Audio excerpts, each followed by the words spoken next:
My wife said, "I'm not happy anymore." Then her Instagram showed her smiling with him. I watched her eyes shift as she said it.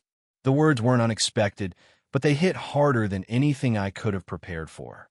"I'm not happy anymore," she said, her voice barely above a whisper, but it cut through the silence like a knife. I don't know what I expected, but that wasn't it. We had spent 7 years together, 7 years filled with all the things you think will last forever. The inside jokes, the trips, the small victories. I thought we were okay, that we had our ups and downs, but we were a team, right? Or so I thought.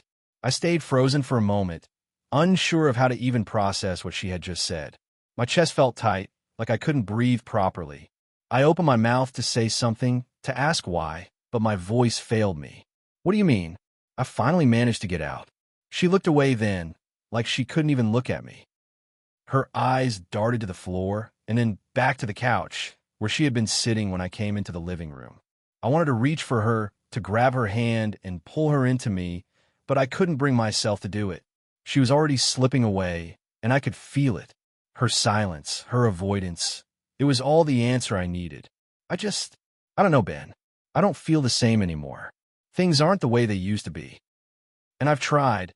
I swear I've tried to make it work, but I'm just not happy. She said all of this while sitting on the couch, her hands clasped tightly in her lap, her posture tense. But I could see it. She was checked out. The woman I married, the woman I'd spent years learning to love, had already mentally left. I could feel her pulling away from me, but I didn't know how to close the gap. I took a deep breath, my heart hammering in my chest. "So what now?" I asked, my voice barely audible. "I think we need some space," she said, standing up, pacing slightly as though she was still trying to figure out what this conversation was. I don't think she had figured it out either, but I could see the decision was made, even if she couldn't fully express it. I nodded slowly, like somehow agreeing would make it easier to swallow. But nothing was easy about this. Not this. I stayed there, staring at the place where she'd sat, my mind running at 1,000 miles an hour, trying to make sense of everything. How did we get here? It was late the next night when I sat down on the couch, a glass of whiskey in my hand, still trying to wrap my head around the conversation we'd had. The house felt so empty now. She felt so empty. She'd left to stay with a friend, said she needed time to think. I don't even know what she needed time for. I just knew that she was gone in a way I couldn't touch. We hadn't really talked after that night. Nothing important, at least. Just small words here and there. I could feel the tension hanging between us, but every time I tried to reach out, she pulled away. And that's when I did it. I didn't want to, but I had to know. I opened Instagram, her Instagram, and started scrolling. It wasn't something I had done before. It felt invasive, desperate, but I couldn't stop myself. There was this pit in my stomach, gnawing away at me. My thumb hovered over the screen as I scrolled through her posts, the ones I'd seen 100 times. The picture-perfect life we had built together. Then halfway down her feed, I saw it. A photo of her and another man. They were sitting at a bar, her hand resting on his shoulder, both of them smiling like nothing else in the world mattered. The caption read, "Another great night with my favorite person." I stopped breathing. The world around me seemed to slow, and all I could hear was the thudding of my heart in my ears. I don't know what I expected, but it wasn't this. Him. His name was Michael. She had mentioned him a few times before, just casually. A co-worker, someone she had lunch with at work now and then. But this was different. The way she was smiling at him. The way she was leaning into him like they were more than friends, more than co-workers. It made my stomach churn. This was the truth. I felt like an idiot. I had ignored the signs for so long, brushed them off as nothing, as her being too busy, as life just getting in the way. I tapped on the photo, zooming in, trying to understand. I felt sick. I couldn't get the image out of my head. I knew that the smile she was giving him wasn't the same one she'd given me in years. It wasn't the smile of the woman I had married, the woman I thought loved me. I didn't want to go down that rabbit hole, but it was like I couldn't stop myself. I kept scrolling. I needed answers. Answers I knew I wouldn't like. And sure enough, there were more photos, more smiles, more time spent together. Her and Michael at another restaurant. Her and Michael on a hike. The captions, the emojis, the way she leaned into him, the way she looked at him, told me everything I needed to know. She had already checked out long before she sat me down and told me she wasn't happy anymore. The glass of whiskey in my hand suddenly felt like lead. I put down my hands shaking. I sat back against the couch, staring at the screen, trying to process what this meant, what I was supposed to do next. My wife, had been hiding something from me, something huge. We'd been together for 8 years, married for 5. I had always thought we had a solid foundation. We didn't fight much. We communicated well, or at least I thought we did. We supported each other. We laughed. I didn't feel like something was wrong, not really. I never suspected her of cheating. She had always been so reassuring, so kind. And I had always been so sure of us. But now I didn't know who I was looking at when I saw her on Instagram. It was like everything I thought I knew about her had cracked open, and I was staring at the pieces of a stranger. Michael wasn't just a coworker. He was something else, someone who had been more than a friend, someone who had been taking up space in her life in ways I wasn't allowed to. And then just like that, it hit me. The woman I had given my heart to, the woman I had trusted with my life, had been lying to me. She had been living a double life, and I had been too blind to see it. All those late nights at work, all those little girls' nights, all the time she said she was just busy when I tried to reach out. She wasn't busy. She was with him. She was with him, and I had never even known. I stared at the photos again, hoping I was wrong, hoping I was just reading too much into it. But deep down, I knew I wasn't. The truth was staring me in the face, and it was more painful than anything I could have imagined. I took another deep breath, pushing the phone away, trying to calm the storm in my chest. This wasn't the life I had planned, but somehow this was the life I was living now. And as much as I hated it, I couldn't pretend I didn't see the truth anymore. Part 2. The next few days were like a blur. Every minute that passed felt like an eternity, and I couldn't shake the image of Ella, my wife, smiling in that bar with him. Michael. I had tried to go about my day like normal. I went to work. I went through the motions of life, but nothing felt normal anymore. Every time I looked at the clock, every time I sat down at my desk, I couldn't stop thinking about what was happening to our marriage, about how much I'd been in the dark, about how much she had hidden from me. I wasn't stupid. I knew something had changed in our relationship. But even when things fell off, I told myself that it was just a phase. Everyone goes through rough patches, right?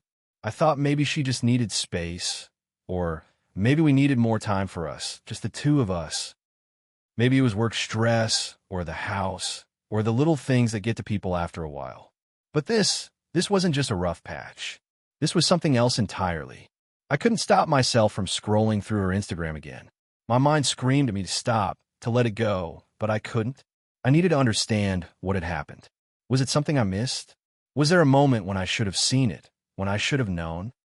I clicked through her photos again, pausing at the ones with Michael. They were all taken within the past couple of weeks. The way they were standing together, close, casual touches, the smiles, the intimacy. I felt like an outsider looking in at a life I didn't belong to anymore. My throat tightened, but I pushed through it. There was one photo in particular, posted just 3 days before she told me she wasn't happy. It was a picture of Ella and Michael at a fancy restaurant. The lighting was soft, and they were holding hands across the table. Her face was glowing in the dim light, and she was looking at him like she'd never looked at me. Not since the early days when we first met. The caption read, "A night to remember with my favorite person." The phrase burned into my mind. Favorite person. I wasn't her favorite person anymore. Not now. And she had been so careful about hiding it from me. So quietly changing, quietly slipping away. All the while, I had been oblivious, not even knowing who she was anymore. I felt like I was losing her in real time. I threw my phone on the couch, my breath coming in ragged gasps, and sat there with my head in my hands, trying to calm the panic that was building inside me. I couldn't do this anymore. I couldn't keep pretending that everything was okay when it wasn't. I had to talk to her. I had to confront her about everything. About Michael. About the photos. About what was going on behind my back. Ella came home that evening, just as the sun was setting. I could hear the sound of her car, pulling into the driveway, and the air felt thick with anticipation. My hands were clammy, my heart thudding in my chest. I wasn't sure what I was going to say, but I knew it was time to have the conversation I'd been avoiding. When she walked through the door, I was already sitting on the couch, waiting. She stopped in the doorway, her eyes meeting mine, her face unreadable. For a moment, neither of us spoke. The silence was heavy, oppressive. "I saw the pictures," I said, my voice low but steady. Her face shifted, her expression faltering just slightly before she quickly composed herself. "What pictures?" she asked, though we both knew exactly what I meant. "The ones with Michael. The ones you posted last week." Her face turned pale, and she shifted on her feet, clearly uncomfortable. "Ben, I interrupted, holding up a hand. "Don't lie to me. I know everything now." I could feel my anger rising, but it wasn't just anger, it was hurt. It was the feeling of being completely betrayed, the feeling of having the rug pulled out from under me. "Why didn't you tell me? Why didn't you just say something?" I asked, my voice thick with frustration. "Instead of pretending everything was fine, instead of telling me you were just stressed out, you were with him." She flinched at the words, but she didn't say anything. The silence stretched out, and I felt my hands ball into fists. "I trusted you, Ella. I trusted you, and you—" I swallowed hard, my voice cracking slightly. "You lied to me. I didn't want to hurt you," she finally said, her voice trembling. "I didn't know how to tell you. I didn't know how to tell you that I was falling out of love, that I had feelings for someone else." The words landed like a punch to the gut. I felt dizzy, my vision blurring for a second. "So it's him? You've been seeing him behind my back?" I asked, the bitterness in my voice seeping through. "It's not like that," she said quickly, but her words didn't carry any weight anymore. "I didn't plan for any of this.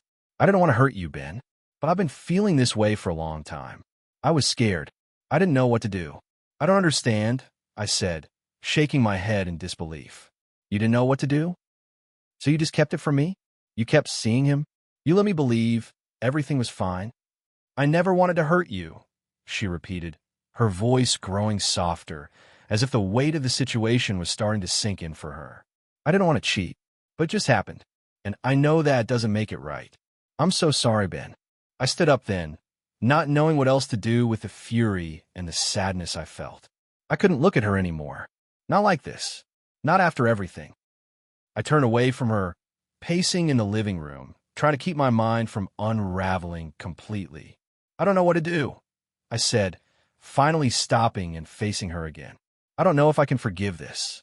I don't expect you to," she whispered. "I don't deserve it." The weight of her words settled heavily between us. The woman I had loved, the woman I thought I knew, was gone. She had been gone for a while now, and I had only just realized it. That night, I didn't sleep. I couldn't. I lay in bed, staring at the ceiling, trying to piece together everything that had happened, everything I had missed. There were so many things I should have seen, so many red flags I ignored. The signs had been there all along, and yet I hadn't been paying attention. The next morning, I sat her down again. This time, it was clearer. We needed to talk about what came next, about our marriage, about Michael, about whether we even had a chance at salvaging anything. But deep down, I knew it was over. And the hardest part was that I wasn't sure if I was ready to let go. But I knew I had to.